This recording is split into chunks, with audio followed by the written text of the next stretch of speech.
Right, Lily and Itai, it's great to have you on the podcast today. How you doing? Thanks so much for having us. I'm doing great. How about you?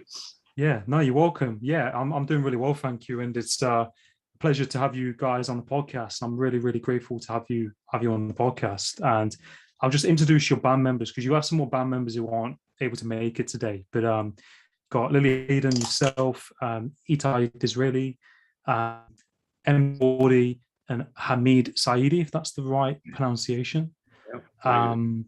And yeah, you guys you have a band called Opium Moon, and you have basically, you won a Grammy Award a couple of years ago. I think it was the 61st annual Grammy Awards 2019. You've scored music for like TV series for like Netflix, one on Stars, I think, is that right? And you've been going for, and you also worked with Hans Zimmer. I think, Lily, you did some scores of Hans Zimmer as well. So you guys, you make really awesome music, and it's very, like I was saying before, like very sensual, and it really kind of takes you on a journey, and it's really deep. And I've never heard anything like it, and it really, kind of does take me away, and it's really powerful. I mean, what kind of brought you guys together? What kind of brought you on this journey? Well, thank you so much. We're so happy that it's moving you. You're welcome. We know that you work with people who are, as a life coach, with wisdom and insights, and as Itai was saying earlier, that our desire to heal and to connect and to really make love with the listener is really all encoded in the music. And even though it's kind of instrumental music, we like to be, our favorite review was that we were world music from another world. But all of that, but the love and the desire to uplift and heal is all in the music. So it feels like a nice meeting of the minds. Yeah, no, I love that, and I think like your music, it's so, it really connects with people. I find, it really, like the sounds. It's very, is it Mediterranean the right word? It's very, there's so many different noises and different sounds. It's very, what's the right word? It's very, like I said, sensual. It really kind of awakens kind of part of you. And like I said, I was reading my book earlier, and it just really, grounded me. And how do you kind of like play around with the ideas to kind of make the music? Do you kind of just test it out? And how do you kind of decide, what you're going to create? Well, we all the people in the band are themselves composers and producers and have their kind of own musical world. And so one of the things we discovered is when you meet people that you can share wavelength, so to speak, or heart wavelength, so to speak, a lot of the unnecessary scaffolding that people use to create stuff, let's do this structure, let's go here, it's not really necessary. It's really being replaced by the idea of complete presence and deep listening and the inner kind of acceptance and respect of each other. So what happens is sort of like, if you would imagine you came in a room and somebody say brought a balloon, and we said in all different corners, somebody would toss the balloon to the middle of there, and we start playing with it. We toss it from here to then, and maybe we had a few more balloons in there, and maybe somebody will throw a flower up there. So in essence, when we spoke earlier, it's existence is varying degrees of vibrations.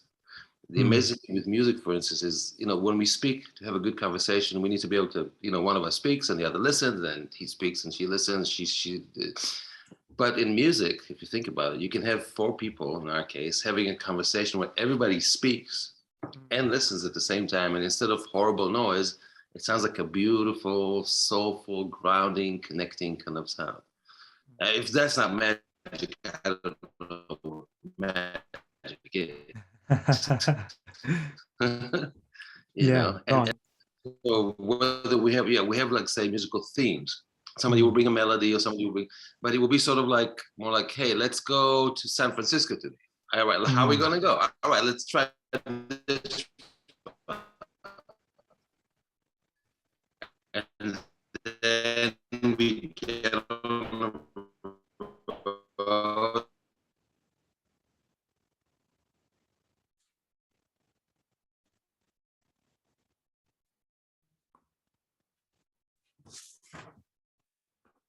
We lost you there. Our internet Sorry, yeah, froze up. it just froze there for a second. Sorry.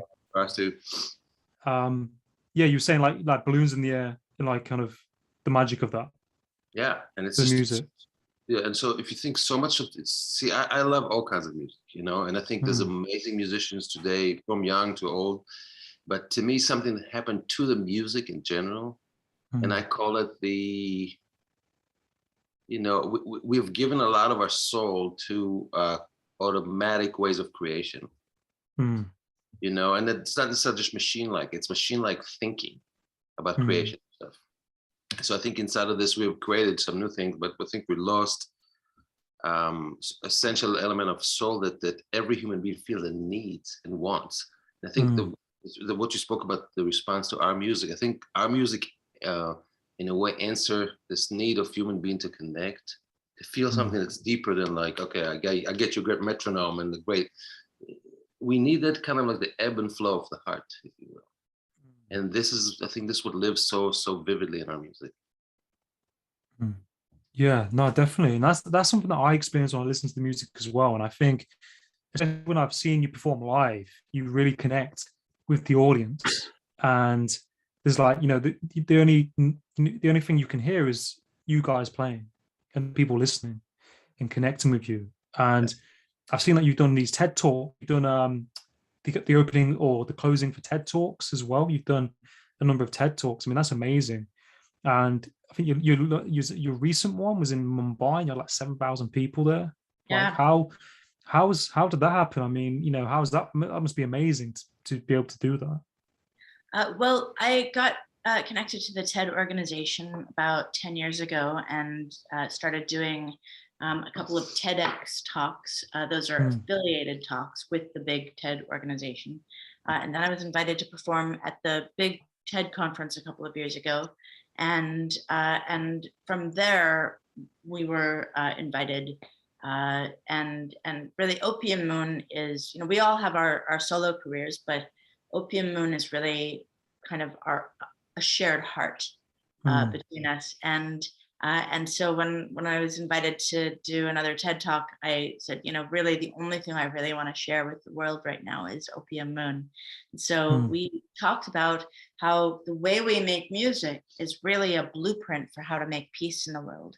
And mm, that is really true because we've got people from, we're just four members, but one of us is from Iran. That's Hamid Saidi on the Persian hammered dulcimer called the Santur. And he's just got this sublime sound. And he was raised Islamic, he was Muslim. And then Itai here was was from Israel and raised Jewish. And we have another guy who was raised Christian, and I'm originally from Canada. So we've got we're kind of representing all, four disparate places on the globe, and we're told, our governments tell us that we should be enemies, but we know from our music that what we really share is love, and the same need to connect is running through our veins. And so the way we listen to each other, and the way we dance with each other and make magic with each other, that is really a blueprint for how to make peace. And so we brought that to the TED stage. And what was wonderful about the people in Mumbai is that you really could hear a pin drop when we were playing. And for 7,000 people, that's pretty remarkable. yeah, no, it is amazing, isn't it? And I think like, it's such a good place as well. And I think like, the TED organization, they have a lot of good talks and they have a lot of, things that are meaningful, don't they? So it's definitely, something in what you do must be great to, to be able to share that with people in that community as well.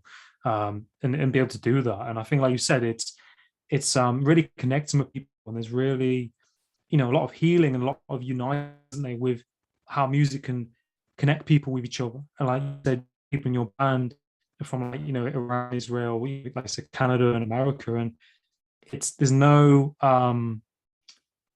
the divide, is there? We're all kind of connected, and like you said before we recorded, we're all, energy, and everything, is kind of like a vibration, if that makes sense. We're all constantly, like moving. And you know, like I also saw like one of your TED talks, like you was talking about, you know, like your upbringing, and you was talking about something that happened to you. I mean, you don't have to go too much into it, but he was talking about you was staying in a house and there was like a gas or something in a house, um, and music helped you to heal.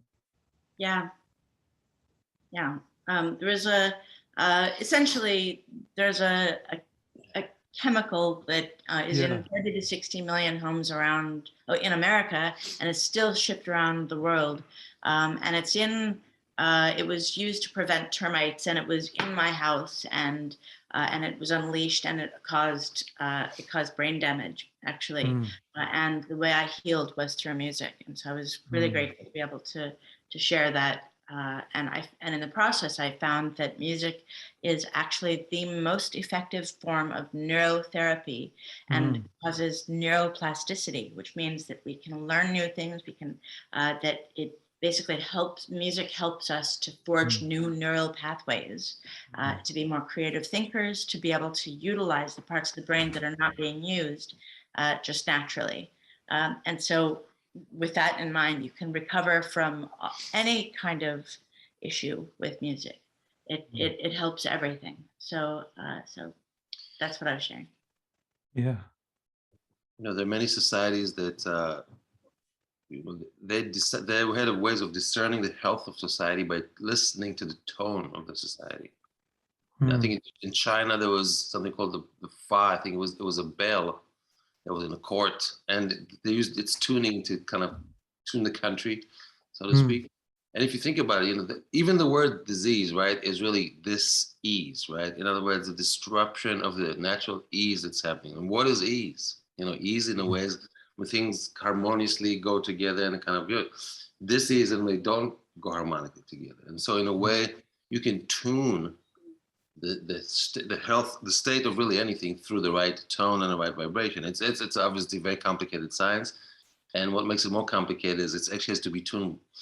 I think Hafiz has a line that says, "The heart is a 1,000-string instrument that can only be tuned with love." wow. You know, so the tuning that it takes is kind of like this, you know, and it sounds Mm, airy fairy, but it's really actually very hardcore. It's stuff it's real, and yeah. to be able to do it and experience it and share it is a great gift and a great healing to the planet. And we're just really Mm, happy to doing our part instead of this. yeah. And like you said, like love is like the highest vibration, isn't it? And I think when you're operating on that vibration, especially through your music, there's a lot of powerful things that can happen through that. You know, that I think that's something that really resonated with me when I listened, you know, first heard your music. It kind of, you know, it breaks through all the other noises that are kind of happening, if that makes sense. So I was like, gosh, I've never felt this, you know, from music before. Oh, Like no, Thank it's, you thank very you. much, man. These are like the biggest words I of mean praise it. here, you know. Yeah, it's really powerful, and people can really benefit a lot from music. And I think like as well, like if you guys got a new album, say you got a new album coming out soon as well. This coming week. Very soon. Yeah, this Yeah, week. Next week. Dropping Friday. Yeah. that's awesome. Very excited about this. I mean, one of the things that sometimes artists, when they finish making a record, they don't like re-listening to it. I know people that like they never listen to it again. Mm, And some things are like, I don't like listening a lot to everything I've done, but I can tell you that in the case of both of these records, the original, the first Opium Moon records and the new one, we've been listening to them, steadily. mm. And I have to say, they've not gotten old yet. Mm. They do Yeah, find, and they have this like, it's like you put it on, it makes you feel good, and it's, yeah. to me, that's such a lovely, lovely thing, So, And I'll just say a little word about it. It's called Night and Day because it's Mm, actually a double album. Our first album was basically sort of this meditative, sensual, as you said, mm, kind of lovemaking music.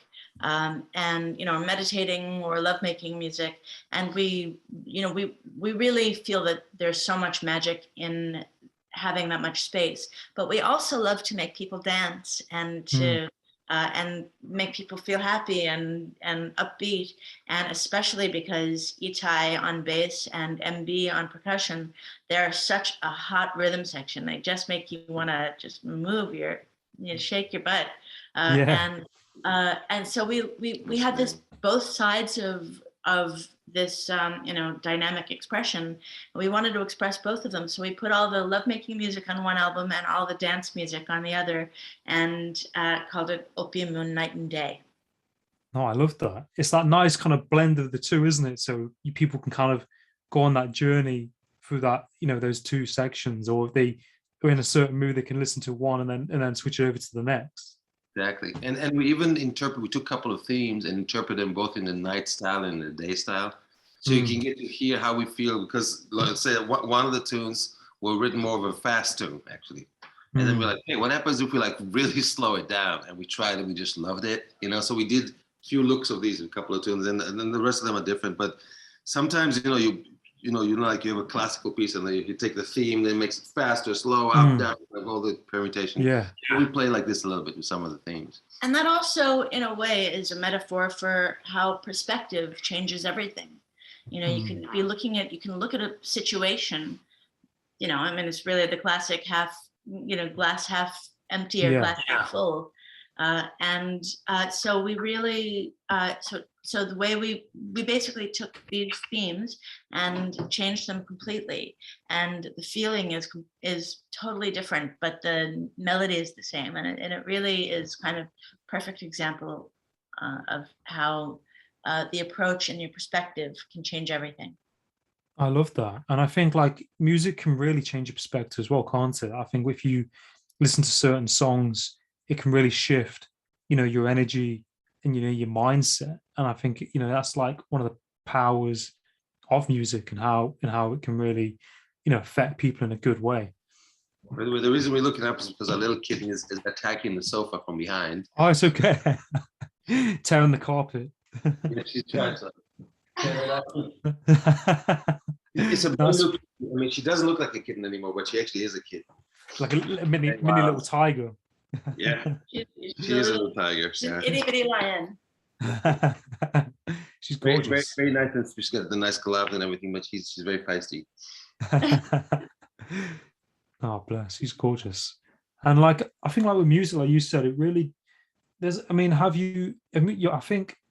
you think throughout COVID and the pandemic, do you think there's been a lot of people, like in my mind, I'd have thought that a lot of people would have really benefited and healed through your music, especially, through that time, when the pandemic happened, and a lot of people have been looking for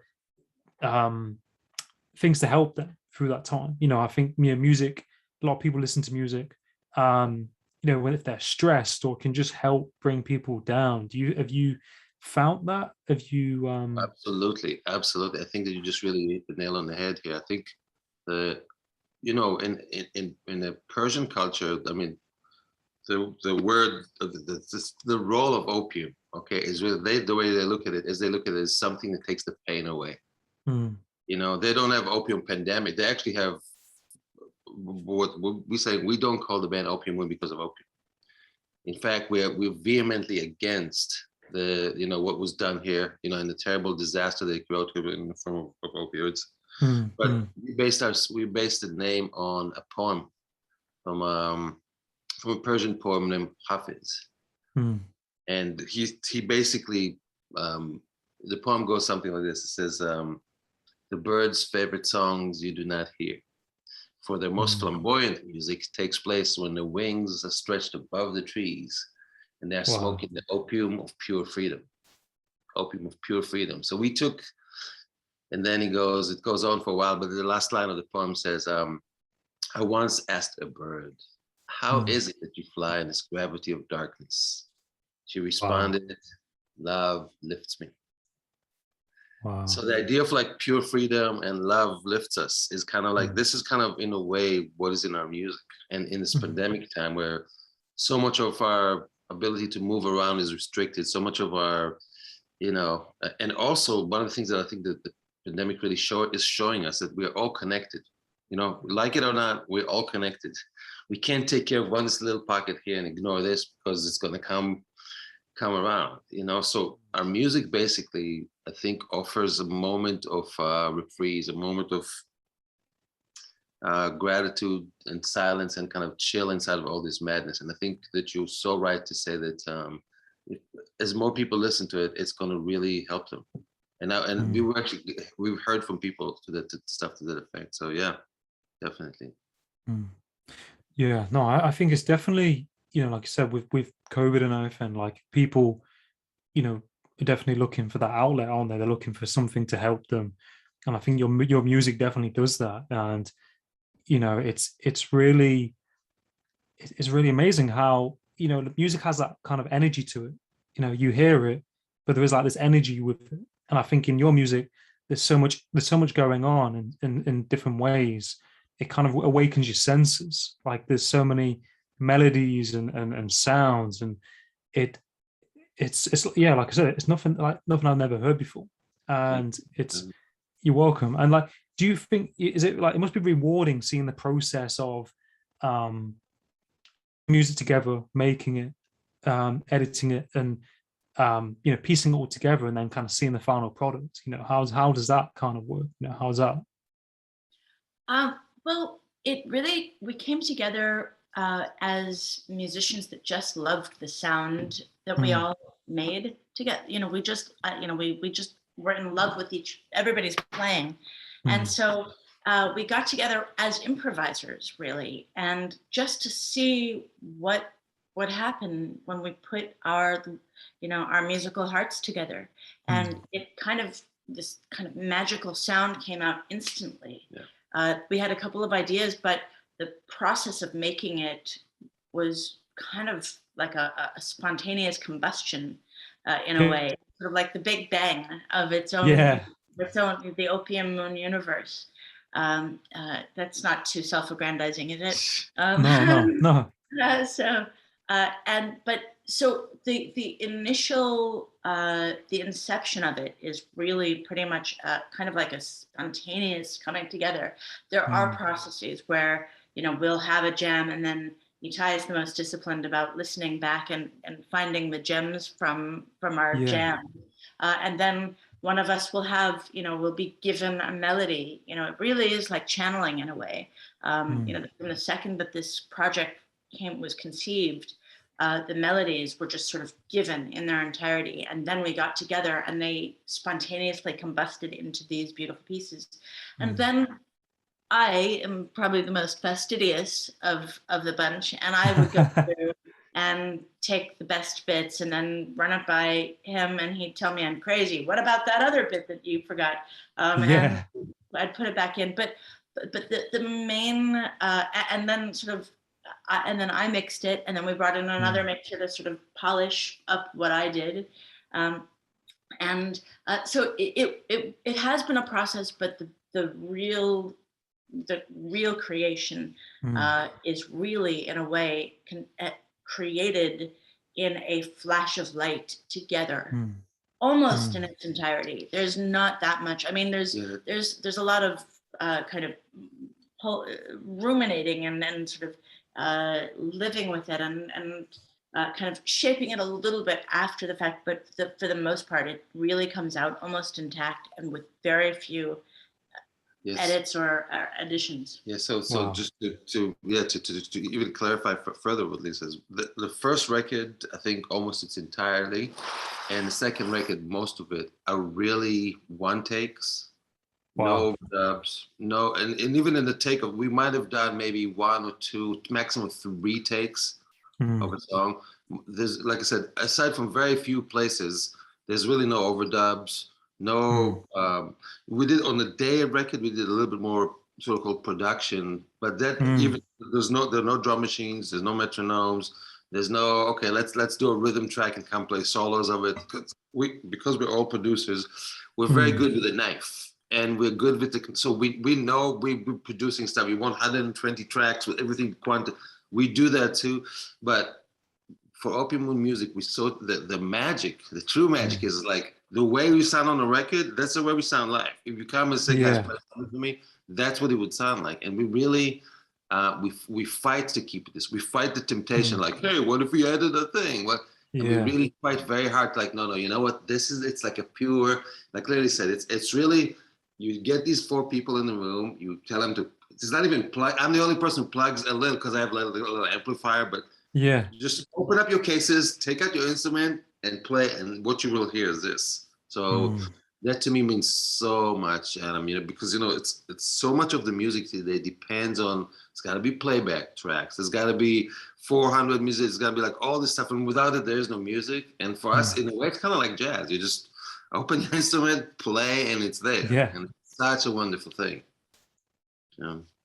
And I think it keeps it natural, doesn't it, as well? Keeps it more, you know, natural, kind of, it's kind of raw, if that makes sense. It's like you do it, and that's what you get. Yeah, it keeps you honest, because basically you have to play what you can actually play. You know, and it's a great discipline, because you can also go, you know what, hey, listen, I have this great idea, blah blah blah, and then you're trying to do it and it doesn't work, you know, and so you say, you know what, I already know ahead of time almost what toys to bring to the party, so to speak, you know. And each of us, that's a kind of a discipline we're like, because really, I mean, Lily, if you leave her on devices, all of a sudden, you know, she might come up with, like, you know, 3 symphony orchestras playing and across the elephant, you know, you never know. Yeah. You know, so, and so do I to my devices, but it's really that kind of like, it's one instrument, one human being, put it together, see what happens, you know. And in our case, it's just that magic that somehow it's the chemistry. It's sort of it's really a romance, honestly. It's sort of like, you know, you feel a certain way when you're by yourself, and you feel great, and you've got all your ideas, and you've got your complete universe, and then you get together with somebody, and then just a magic touch, the hand on your shoulder. It's like, oh my God, it feels so much more than just a hand on the shoulder. It's like it's this. There's a whole energetic field that results when the chemistry is right between people, and that's what it's like, but infinitely more with when you find musicians that you have that chemistry with. And that chemistry is worth fighting for and sacrificing for. In other words, you know, everybody in the band is a very strong personality, you know. I mean, we seem very mellow, which we are, but everybody's also very strong personality. So it would be very easy to, if we were in our egos, it would be very easy to clash about everything. But instead, it's exactly the opposite, you know? Yeah. So it's a clash. We really don't have many disagreements, but if we disagree on something, we usually find the humor in it. And we also like, you know, my brother, who's a wonderful trumpet player, he's got a line that says, what's the gift in this? You know, ask yourself, when something happens to you in your life, like, what's the gift in this situation? God, I like that. You are the gift. Yes. No, so definitely. What's the gift? So, you know, you have a situation where, like, you have a conflict. Well, what's the gift in it? Are we going to blow things up, or are we going to use it for deeper understanding? It's a choice, you know. So we constantly, with this band, we constantly make the choices that allow us to continue to keep the treasure, which is really that special feeling between us. Because you cannot buy this, you cannot manufacture this. If it's destroyed, it's really hard to recreate. So it's a very gentle and delicate kind of a jewel. And it's worth, so for all of us, it's worth taking the extra step to keep it alive, you know?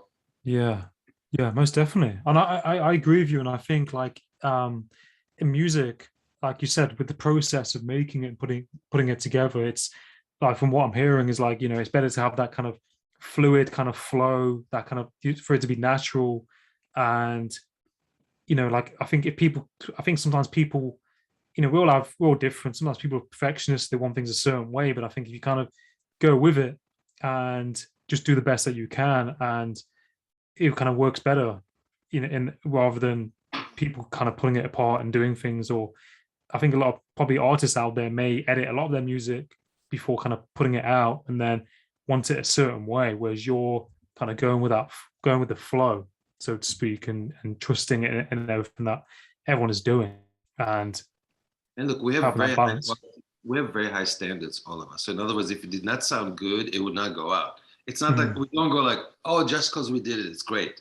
we have the very kind of critical, magnifying glass kind of side. But one of the things that we learned is that it's very easy to kill creativity with criticism and with creativity is a living thing, and it's messy, and it's sometimes, but it's better to be this way than to try to control everything and have a very nice, like, what do you call it when you take an animal and take all the stuff out and put it in the museum? Taxidermy. Taxidermy. Yeah, taxidermy. Yeah, it's better Yeah. to have, the music than taxidermy on the music. Well, and also we realized that magic is more important than perfection. Yeah. But magic without the level of skill and mastery is just a mess. And so that's what, for me, I've never really been a perfect player. I just have I've always had a lot of feeling, but it's sometimes been hard for me to listen back to what I've done, because it's, outside of the moment of the magical inception, through just purely analytical ears, things don't always meet, your standards. And that's challenging, because especially for violin, the margin of error is so minimal. But the preparation for this is basically to make sure that any place that my fingers want to go, they're going to land in something that will be in tune and good enough that, so basically I'm preparing to jump out of an airplane, and then I get together with these magnificent musicians, and we jump out of the airplane together, and the magic that ensues because of our chemistry and for the collective preparation, then we're able to harness the magic with mastery. And what comes out is something that is bigger than any one of us could have conceived of on our own. Yeah, no, I love that. And I think it's so true. And I think, like, you kind of all work together collaboratively, and, like, with your music, and, like, when you think about kind of getting to that level, like, did you guys all kind of want to be in this industry? Like, did you kind of think you would kind of get to this place? Like, when you're starting out in life, like, did you kind of always kind of know you were going in this direction to music? What was the kind of motivation there? Did you have any role models or mentors that kind of, that you kind of drew from? That's a very good question. I think it's really a very different story for everyone in the band. For myself, I can say that, I grew up in Israel in a musical family that I used to sit around my grandfather's table, and everybody would whip out a mandolin or something and would sing, every week kind of gathering. And so I have like a kind of like a folk musician, that side. And then, when I discovered music for myself, because I played piano and drums, and when I discovered the bass and discovered the power that the bass has and the effect that I can have on people when I play.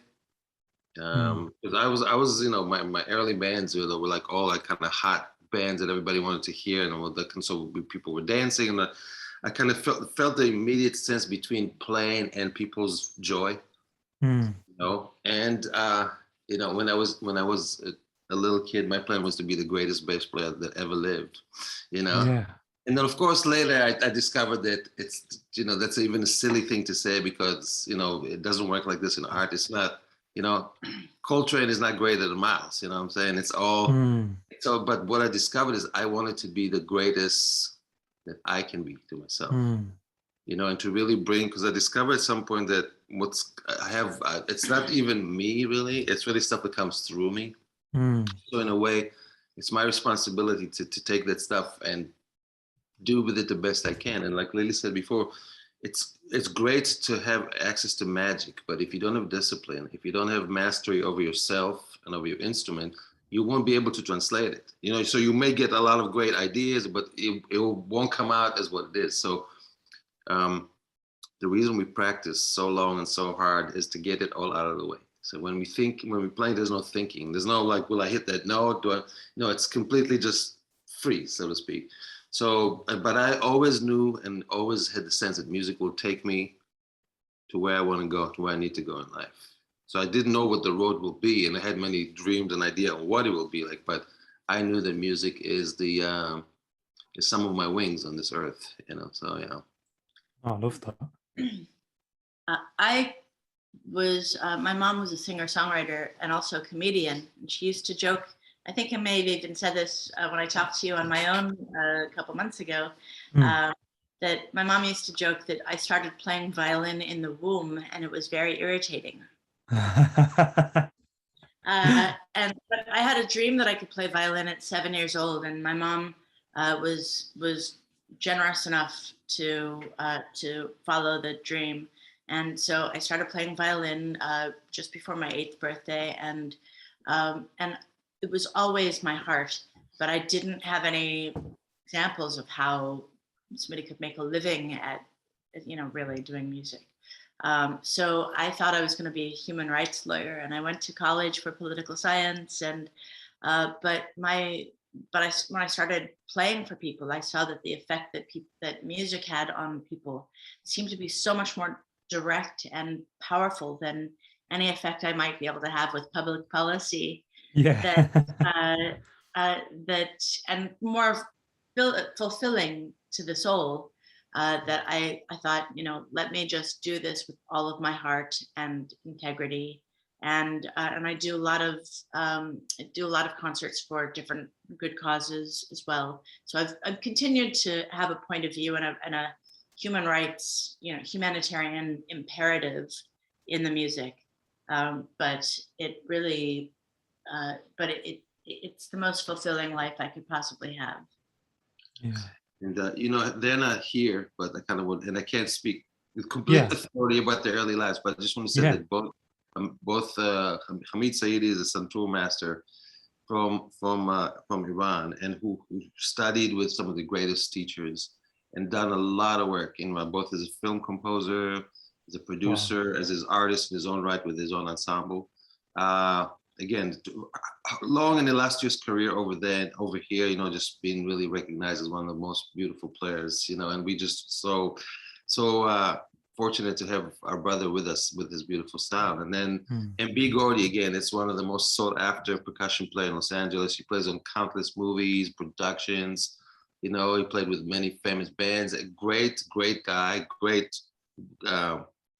percussion player, and just great soul, you know. So they got incredible stories. If they we could have gone away and they could sit there, and the two of them will give you hours of great stories and represent a little bit, because they're amazing musicians and amazing human beings.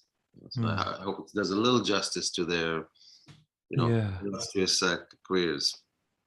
Yeah, no, I love that. And I think, like, you know, like all of you guys, you know, coming together, you're all on that same path and you're all supporting each other and you're all in the same mission, if that makes sense. And I think it must, you know, it's so important, I think, in life, you know, for what I've come to learn so far, you know, having the right people around you, you know, the right people supporting you and what you're doing.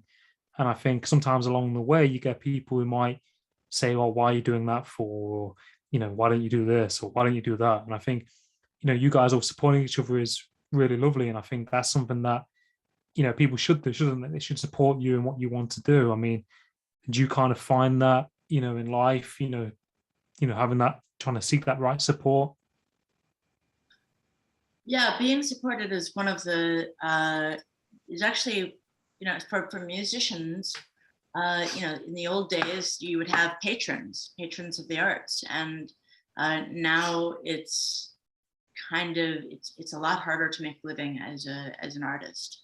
And so when young people come to me and say, you know, ask for advice, what I tell them is, can you think of anything else that you could be happy doing? And if they can think of anything else, I tell them to do that. Because I mean, you know, always do music or do your art for yourself, but in terms of, you know, making it your life's work, it has to be the only thing that can make you happy, and that is the case for all of us.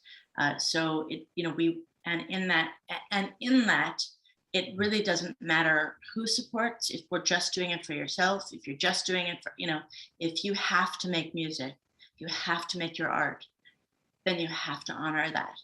And we do it with or without support, but we are, you know, obviously it feels great when people come to, you know, sort of feel the vibration of the music and say, wow, that, you know, that works for me. I want to support that. So, and the best way to show that support is to check it out and listen. So actually, this is a good time to say to your listeners, if you're intrigued at all, please check us out on Apple Music or Spotify, or go to our website, or go to Bandcamp, where you can actually, you know, we actually have, if you go to the Opium Moon website or Lily Hayden website, you can actually buy physical copies of the CD. Yeah. The CD is coming out this Friday. It's called Opium Moon Night and Day. It's going to drop on 8/20 for the UK, 8/27. Yeah, like this Friday coming out. And I think you hit a really important point there, Adam. To find people that we can create with and get to sustain that creation. I think in a way this is the future of humanity, especially now that we have to find ourselves in isolation and stuff with some of our movement is a little bit more restricted. I think finding your soul family, if you will, you know, finding the people that you feel at home with, whether you're born on the same roof or finding people and cherishing these connections and do what it takes to keep them alive. If it's a phone call, if it's a letter, if it's an email, if it's creating something together. Each of these elements, I think, can help us connect as human beings, connect through this huge loneliness that everybody's experiencing, and feel our shared humanity, and feel that we have something to give each other, you know. So for us, you know, like Lily said, if it was only the four of us playing in a room and nobody would ever hear it but us, we will still be incredibly happy, you know, and self-realized. But, you know, my mom is a writer, and she said, you don't write to put it in the drawer. You know, you write because deep down you want someone to read it. You know, and we play because it's given to us, but we do want people to hear it. We do want people to share it. We do believe that it is a tonic for our times, so to speak. And so any way that we can spread the message of Opium Moon in our music, I think it's a wonderful thing. And thank you so much for, you know, kind of, you know, putting it out there and creating that vibration, because it's beyond dollars and cents. It goes to the human souls, you know. Now, if some dollars and cents are connected to it, that'll be fine. We'll be able to eat something and continue. You know, the work is what the important thing. No, I'm really, really grateful for you guys, you know, allowing me to have the opportunity to have you on the podcast. I'm really, really blessed. I'm really grateful, you know, for you guys accepting. And, you know, I just love everything that you guys are doing. And it's so true what you mentioned, you know, with, if there's something that you want to do, you know, if it's music, then you have to kind of go all in. And if you don't want to do anything else, and, you know, do it for the right reasons, you know. And I think, you know, it's really inspiring everything that you guys are doing, you know, you and MB Gordy and Hamid Saidi as well. And, you know, it's, you know, amazing what you're doing. And, you know, I wish you all the best for your, you know, with your continued work. And I wish you all the best for your new album. And, you know, I'll be sure to, you know, share what you guys are doing and recommend it to people, you know, as much as I can. And, I wish you all the best in your day. And where can people find you on Instagram, like website? Kind of yeah, thank you so much, Adam. Yes, we're Opium Moon Music on Instagram, opiummoon.com on, you know, is our website. And I'm probably the most sort of available in the world. So if anybody wants to reach out to me at lilyhayden.com, that's also great. So yeah, I hope people reach out. We were, you know, you reached out to us, and we became friends right away. So we're very much present and love to connect with anybody that is feeling it. Yeah, no, definitely. I love it. And, you know, like, all the best with everything that you're doing. And I'll be sure to share what you're doing and people can connect you there. And thank you very much. Have a great day. No, you're welcome. Being on your show. And everybody listen to Opium Moon. Coming this Friday. Hey, let's go get it. Let's go get it. Yeah. And tell your friends. Yeah.